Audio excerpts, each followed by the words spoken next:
Thank you very much, Chris. Of course, for me, this moment is one of considerable fulfillment, as many people have come up to me today and said how pleased you must feel. But it's of course filled with humility. It isn't one man, as we know, and there were many at the beginning, and there are many more who will take it on. And I won't try to name them all, because I would do discredit to the ones I don't name.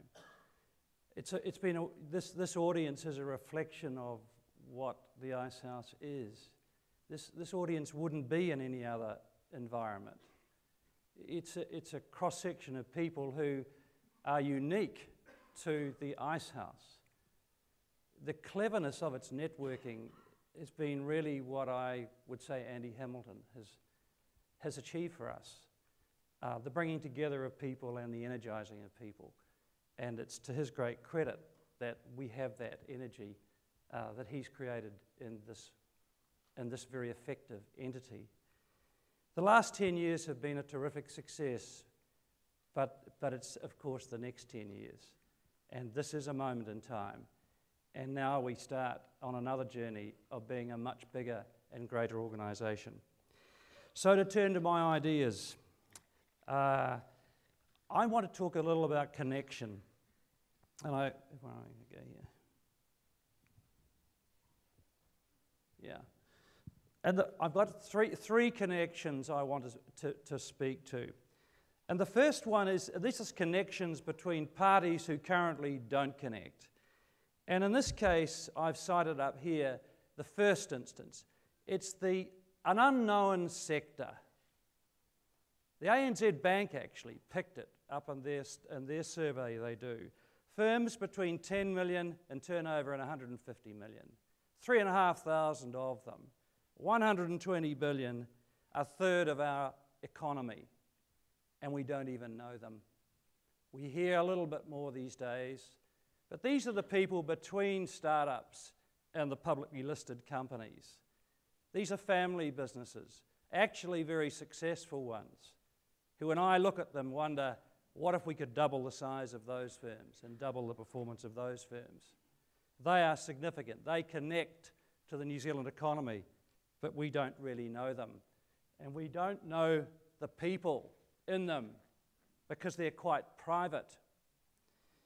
And there I've cited a few of them. Wonderful, understated heroes. True Kiwis. Understated. Bernie Crosby, wonderful man.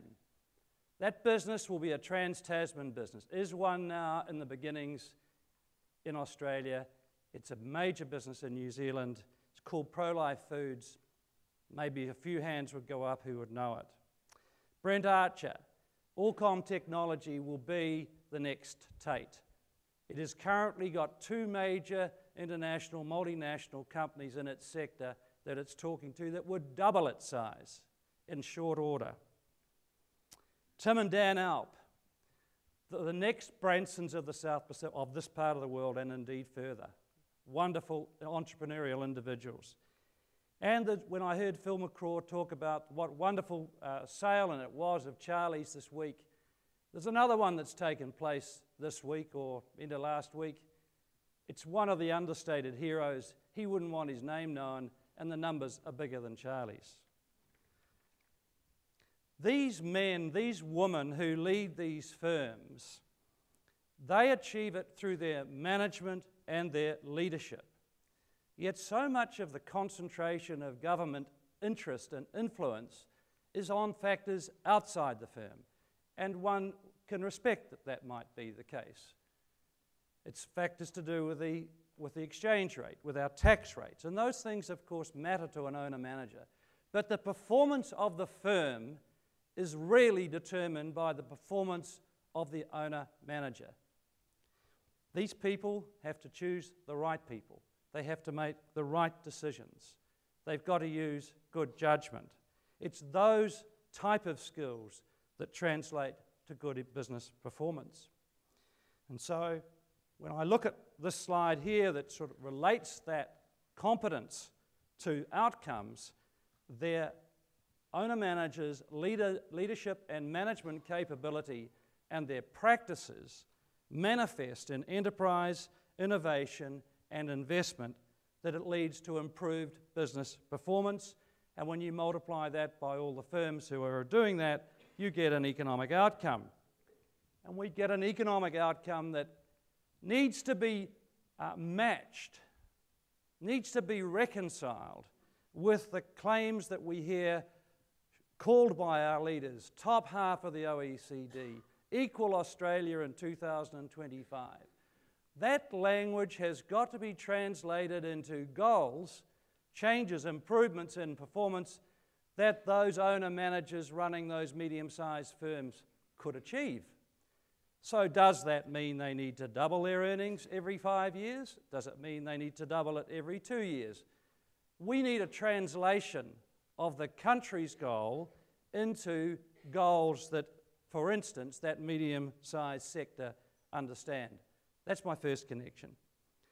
My second connection is something I've thought for a long time. We have to connect our local community public with the business or economic performance of their community. We need something like pro forma accounts that shows what private enterprise by sector contributes to the local community. And then we need to see what the public cost of the community is in their region. Something that would improve the respect and the recognition of businesses' role in Hawke's Bay, Bay of Plenty, Auckland, Wellington, etc. And at school levels, we need to connect business and education. When you're the founder, you have 1 minute's right.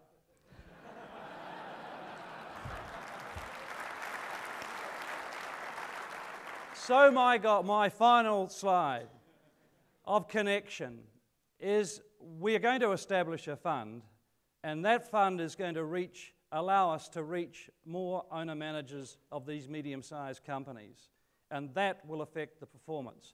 We need capital from New Zealanders to help us to do that, a connection of their capital with the business performance of those owner-managers and those businesses. We need to translate the country's economic targets into meaningful objectives for owner-managers. We need to require our regional authorities to inform their community of the contribution of private sector and the cost of the public sector in their regions. And we need to bring the practice of business into the secondary school curriculum. Thank you very much.